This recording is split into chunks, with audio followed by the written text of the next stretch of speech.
Canada, Uruguay, Jimmy, third place game. Third place. I don't usually give a shit about third place games. I think they're ridiculous. Yeah. I give a shit about this one. I care about this one. This means a lot. I think it means a lot to the players. Yeah, of course it does. Of course it does. They want to come away with something. If they can get a third place medal, I think they'd be over the moon. So for sure, it's a big game for them. They want to get something out of this. And again, playing top competition.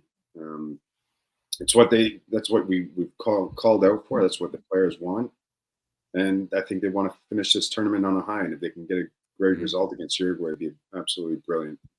Regardless who plays, because they're going to make some changes. Jesse Marsh and those guys will have responsibilities, and it'll be good to see. A little bit of pressure on them is excellent. Do you think Uruguay care about it?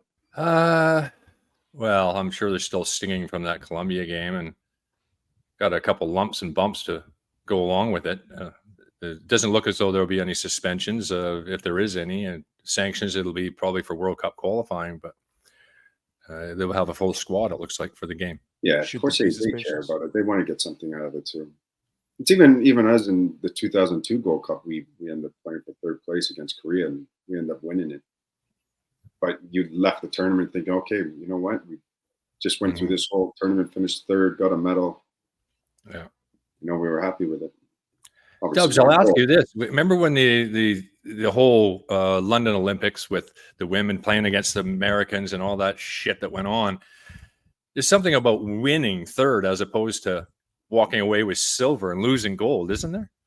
Yeah, there absolutely is. I never played in a third place match of any consequence that way, but I think it helps to reframe it in that way. And so obviously you look at Uruguay and Canada. Canada are absolutely the underdogs, but given the path to this match, I think mentally you give the edge to Canada, because I think it's much easier to get up for this match after they lose to Argentina for the second time than Uruguay, who I think probably thought that they were going to be playing for the championship. They were going to be playing for the cup. They wanted to win this thing, and then they have to get over that hurdle. Then obviously everything that happened at the end of that match against Colombia. So I think Canada maybe has the edge in that regard, but don't necessarily have the legs. And Marsh has talked about that. And you alluded to the fact that he's probably going to rotate a little bit more than maybe you would.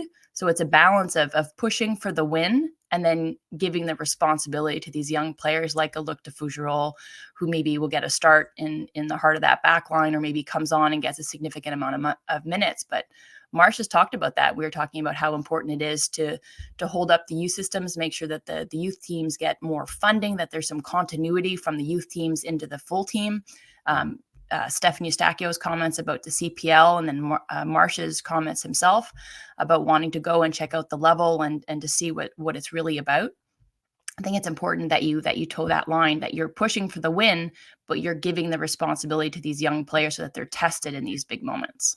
I like the fact that Eustachio is aware, and the players are aware of what's going on in Canada and the CPL and things like that. It's very, very important. And I was alluding yesterday, I was looking at under 20 players got brought up, and how important that tournament is, and under 17s, and we haven't qualified since 2007. And before that, we were pretty regularly in the under 20 World Cups. And it's you look at Argentina, most successful team at under 20 level, and all those guys like Messi has won the U20 World Cup. Di Maria's won it twice in 05 and 07, and Aguero and Zabaleta, and on and on and on it goes. So it's important to learn tournament football, and that's a great experience to set you up well for the future.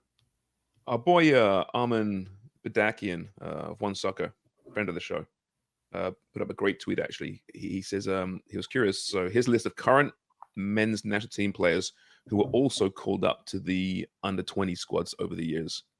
So Ozo in 2011. Sam Piet and Maxime Crepeau in 2013. 2 years later, Adakubi and Larin. 17, Dane St. Clair, Liam Fraser, Kamal Miller, Liam Miller. 2018, Mathieu Chouanier and Theo Bair, and none in 2022. Not many. So it's a valid point, Craig, a really important point. And also, when they're playing in the qualifying, unfortunately, when I look at Nick Dazovic, who was a part of that system years ago, saying that, I get my players in 4 days before the event. I don't get a chance to travel and watch them play. And here are the Americans who have been together for 2 months, basically living together, playing games left, right, and center. And how are you supposed to compete against that? It's very difficult. So you really have to have the platform and the finances to be able to back this up and be able to really go hard for these tournaments. And it's imperative that we do that, but we'll see how it works out. Well, it's fascinating. Go ahead, Dubs. Sorry, Sharms. We had Kevin Blue and Peter Agruso on the show a few weeks ago now. And then I posed the question to Kevin, and I used sponsorship, and he reframed it as philanthropy or whatever the word he's giving it, like the way that Marsh is hired and it's MLS men's national team head coach. I wonder if this is in the plans. I mean, the coffers are going to be filled a little bit more, or at least more comfortable after this tournament with the winnings that the men's team has had. But do you think that that's an angle? Like, I mean, in order to make sure that these youth national team players get that environment and get a sustained amount of time in camp under the tutelage of Dasso or somebody else and get to know one another, and learn more about themselves and show some growth in that national team environment that they can then take back to their clubs or their academy or wherever they're playing their club. And then that knowledge there is more robust, and it's kind of complemented by what they're doing in a different style of play, different philosophy. Then they come back and then one just feeds into the other. We haven't really had that chance. So you give it a little bit more of a boost financially, and you allow these programs and these players to blossom. You would think that that's what he's got on the docket, right? If you're Blue? Absolutely. And I just think recently with our U17 team qualifying for that World Cup, they had very little time, if not hardly like none, leading up, and no friendlies, and just off you go, fellas. Good luck. Jimmy, you coached the Ontario U17s. You know about the talent coming through there. What's your thoughts? I mean, obviously you need more investment. We understand that, but from a raw talent standpoint, how are we looking at that level? There's probably maybe 4 players where I thought could get to the next level, just the way that they played. And I really enjoyed coaching the team because you got to see firsthand the talent that was coming through and where the standard is. For me, it's about getting those better players and getting them competition, because some of them are just playing at their own age groups. There's so many different levels of youth that the best aren't really playing against the best every single week to improve and get that competition amongst each other. And I think that needs to be visited for me personally. I think at the youth level, there's way too many teams. The competition isn't what it should be. The better players need to be playing at a higher level. And I think Ontario Soccer, Canada Soccer really have to dive into this and look and figure out how do we get the best players playing with each other. Because you think, say for instance, TFC in the GTA, you only have maybe 20 players that are at an under 17 level. They're supposed to be good, but there's a hell of a lot more players that are good enough to be there. And there's a lot of players that fall through the cracks. So is there good players coming through? Yes, but they've got to find a better way of getting them all together and training and competing against one another to push them forward, because I think there's too much of a gap right now. Kevin Blue mentioned, they really want to get at some point a national training center built, wherever that's going to be. Let's not get into that. But how important is that, Dubs, to get that facility, that hub built, so you can bring these kids together on a more regular basis?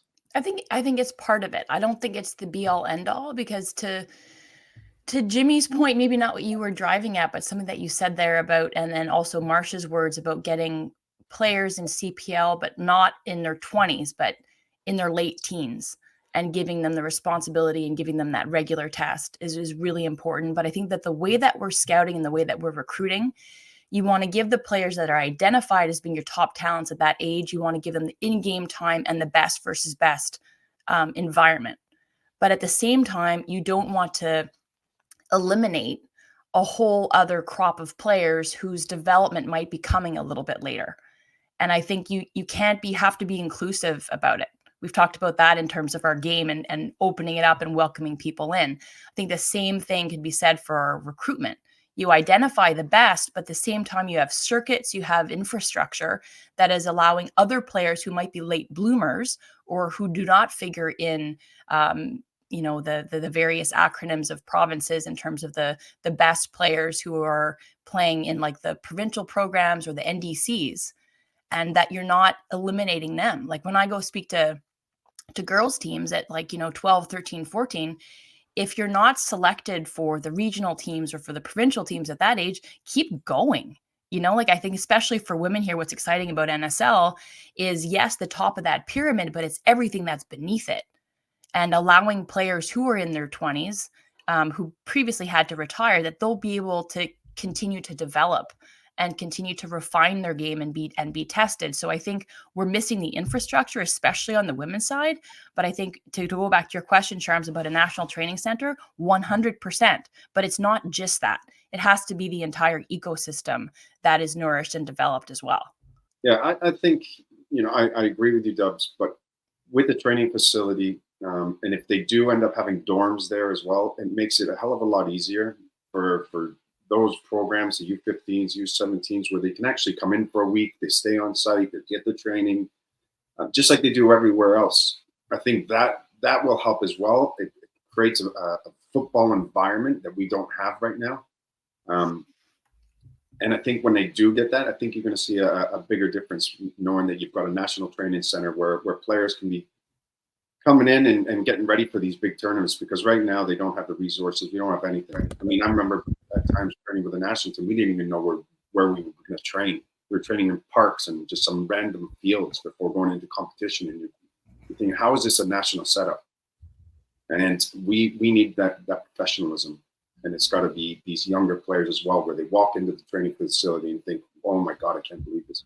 This is where Alfonso Davies trains, and this is where the next player trains, and so on and so on. They need that environment where people walk in there and go, I want to be a part of this. Yeah, for sure. And especially in our country where we're so starved of soccer specific infrastructure, right? So I completely agree with you. I just don't think you focus on that and then think, okay, job done, which is what you love, Charms, right? And it's also who is at the helm of that? Is it Marsh, or there's still no person in charge of the sporting vision at Canada Soccer? So is there somebody else who's making sure that if this facility ends up in Toronto, which, we've talked about logically in players in Europe and coming back and time change and also leaving from there. I mean, I guess it impacts the youth programs a little bit differently, but say it's there. It can't just be Ontario-centric. It can't just be Toronto-centric. You have to make sure that you're doing your due diligence so that you're pulling in the best talent from across the country, and that you don't have your blinders on and you become Ontario heavy for the next decade, because that's where the training center is. It's a big challenge, right? Because we're such a big country in that regard. You go to UK, St. George's Park, for example, England's hub. Wherever you are in the country, you're not that far away. You're a few hours. Really jump on the train, drive down. You can do it in a day, right? It's a different challenge entirely. But I mean, what you said there about the infrastructure not being here in other countries, Craig, in football countries, maybe you don't make it, but there's so many teams and clubs. You can always find a game somewhere, a club somewhere. But I think the danger here is that kids get left out or don't make the cut, and then they're like, well, I've got nowhere to go here. It really is it's building that pathway, isn't it? Which obviously we're trying to do, but it's not there just yet. Yeah, we have to be creative because it is a different situation here with the size of the country and how we deal with that and development. I was going to ask Jimmy, I know that when we played at U15 provincial level, there was an actual tournament between all the provinces, and that was the first experience of tournament football at 15, 14 years of age, which was so important. They don't have that now, do they? No, they don't. I think because of the financial aspect, it was costing them too much, the provinces, and they stopped doing it. But for me, I thought it was absolutely brilliant. When I remember playing in that tournament against all the provinces and everybody coming together, and the competition was great. And it's a shame that they did get away from it. And with only 3 MLS teams and obviously CPL, when you look at England, they have 92 professional clubs plus a number of, lower league teams, when you look at some of the players that have come through that, it's almost a system that is similar to, if you like, hockey in this country, where there's 100 junior teams that are being coached and producing these players, and then the Canada Hockey, they just go and pluck the best players from those junior A teams. So it's a system that is in place for hockey, but it's not for our game. Okay, so what now though for Canada soccer? We have this momentum. It's been a really great summer so far. Olympics around the corner. All that nonsense between the World Cup and now is distant memory, we hope. The CBA hasn't been signed yet, but at some point it's going to be signed. But what now, Dubs, must Canada soccer do with this group of players? Let's stick with the men right now, right? Building towards 2026. What's the next step? I mean, they could talk about marketing, right? And getting these players, making them more accessible, which, did you hear those comments? I thought, wow, yes, please. That'd be a change. But I missed you that. have to keep. Was on his I think it was it Jesse Marsh? I think it's Jesse said this. Or was it? I can't remember now. I think it's Jesse about keeping the players, getting them more accessible as part of it. What is the next step for Canada soccer between now and say the Gold Cup next year? How do they keep this momentum going? Well, I mean, you look ahead to those friendlies, right? With the US, I think it's making sure you keep tabs on the players. I don't think it's as big a challenge in the men's game as it is in a women's game. But I think from Canada Soccer's perspective as a federation, is you loop in more social media, you loop in these players and their performances and regular updates on what they're doing at their clubs. Because I think we talked about the progress and how quickly things have moved. How many days are we at now, Jimmy? Is it 61 since we last recorded? What's that? Roughly. Yeah. 5 weeks, we'll say, since Jesse Marsh has come in. So it's important that you maintain that threshold, like that bar that they've set. I think they've outperformed, but then you keep ratcheting it up. You keep looking forward, you keep building, and players are going to have to do that in their own environments. But for Canada Soccer, I think you make sure that storytelling involves all of these clubs, all of the variety of the setups wherever these players are playing and toiling. Because if you look at the roster, there is quite a range of where players are playing their professional football.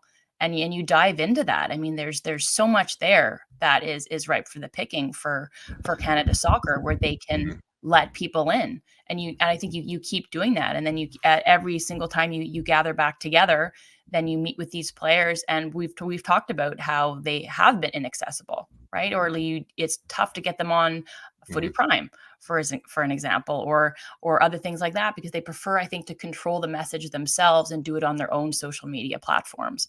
But I think Canada Soccer, not that they have to take that away from them, but it has to be a shared approach, so that you're looking towards 26, you're looking to next summer, that you keep building that momentum. And I think that's absolutely the way that you do it. It's via these individuals who are incredible people by all accounts, but we don't really and truly know them yet. Yeah, that's a good point. And it's one thing doing it on the pitch, but there's the other element of, the human interest stories, which there are just many and incredibly interesting players and stories behind them that I think people will enjoy listening to, and it helps the game as well. It does appear the new leadership at the top understand this. They say the right things anyway, right? And they haven't at this point put a foot wrong. So we'll find that in the coming weeks and months. We've got to get these guys household names in this country. We want people to tune in and find out where these games are because they're interested in Liam Miller's story or Ismail Kone. He's in France now. Wow. How's he doing? You have to do this. And listen, we're going to always do it. The football media outlets are going to always do it. It's going to be the mainstream sports outlets or just mainstream news outlets. You guys are the same. The last 2 or 3 weeks, I've done so many radio and TV hits for regular news shows who don't generally cover sports. They give a shit right now. Are they going to give a shit in a week from now, 2 weeks from now? We're going to find out, but it's up to Canada Soccer to push that. I want to see, these guys on billboards around Canada.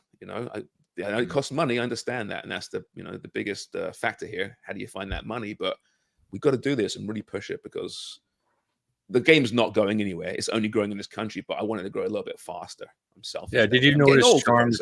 Did you notice as well, Charms? A lot of the interviews they wanted to talk about all the crap that is going on, on the pitch, and I get that it's not right, and I would like to change it, but I've been saying this for 30 years.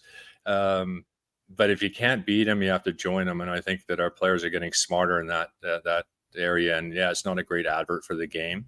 And luckily, we don't see it that often. League football, certainly in Europe, you don't see it quite as much. Yeah, they go down to try to pull penalties and con referees. I'm not going to say they don't, but man, oh man, it's a different level of crazy and common.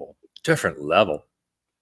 I'm kind of enjoying all these non-soccer sporting types, trying to get a piece of our summer with some stupid tweets and comments, and, like piss off. Oh God. It's kind of frustrating, but a part of me kind of loves it because they're just they're scared. They're a little bit worried, aren't they? Because they realize that the big juggernaut is coming their way and it's going to roll over their little fucking pissy sports. Yeah, you're not wrong. It's a freight train at the moment. But it's so obtuse and simple-minded to watch a sport which consumes the rest of the world, but your knee-jerk reaction is to say, I don't like this, or I don't like this small aspect of this. Ergo, I'm going to tweet about it. Like, shut the fuck up. Right? Like, and it's not only my dislike. Sure, you're well within your right to talk about or go off on one because of your opinion and you feel strongly about something. But it's like, it's not only that, is that it edges into not wanting it to exist or exist in its current format. So I'm going to talk about it and also ignore the fact that I'm a pundit for, I don't know, Canadian football. Let's throw that in there, for example, CFL.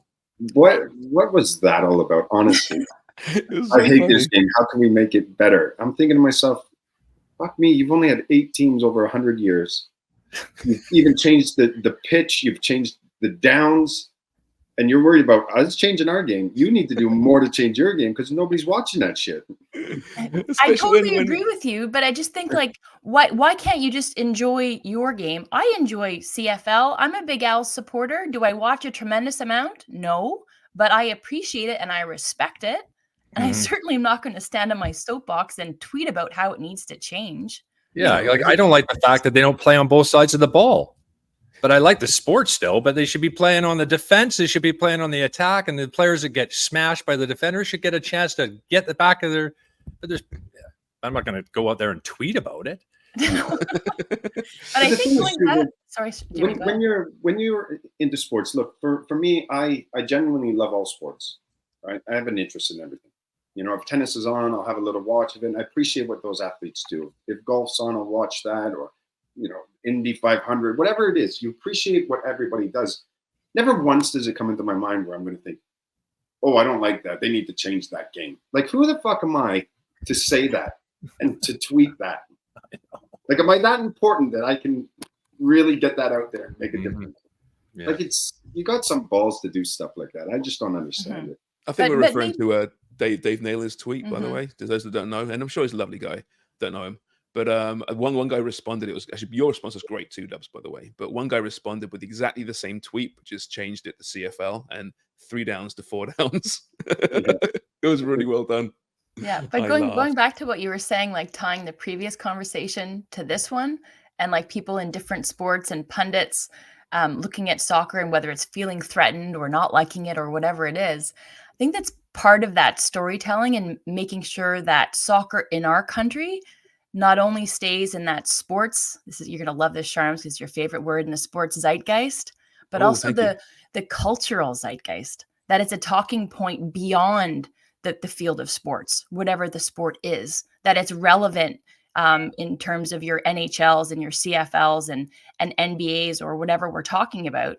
But it's also beyond that it's bleeding into homes and culture and your community center, that it's pervasive in the best way possible. I mean, that's when we start to really, not to change minds, because that's not what it's about, but just you maintain that relevance. And it's a talking point, regardless of whether there's a 3rd place match in Copa America coming up. It's when players are away and it's kind of dormant that people are still talking about it. That's when we start to really switch gears.